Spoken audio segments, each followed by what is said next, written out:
UP में बड़ा इंतजामी फेरबदल किया गया है। 14 आईपीएस अफसरान के तबादले किए गए। कई अजला के पुलिस कप्तान भी बदले गए। रामपुर, अमरोहा, महाराजगंज, संत कबीर नगर, हाथरस, बलरामपुर के एसपी बदले गए हैं।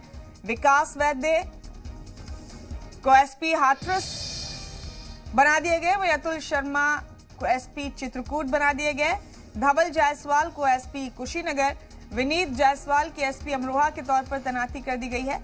हेमंत कुटियाल को एसएसपी मुरादाबाद बना दिया गया है। सचिंद्र पटेल अभी वेटिंग में है। पूनम भी वेटिंग में है। बबलू कुमार भी वेटिंग में है। राजेश सक्सेना को एसपी बलरामपुर बनाया गया है। शेख कुमार को एसपी रामपुर बना दिया गया। वहीं कौस्तुभ को एसपी महाराजगंज बनाया गया। सोनम कुमार को एसपी संत कबीर नगर बनाया गया। प्रदीप गुप्ता को 32वीं विंग पीएसी कानपुर नगर में तैनात किया गया।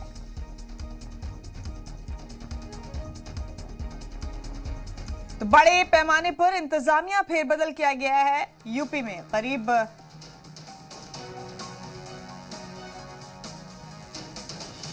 आला ओहदे के कई अफसरान के तबादले किए गए, जिनमें 14 आईपीएस अफसरान शामिल।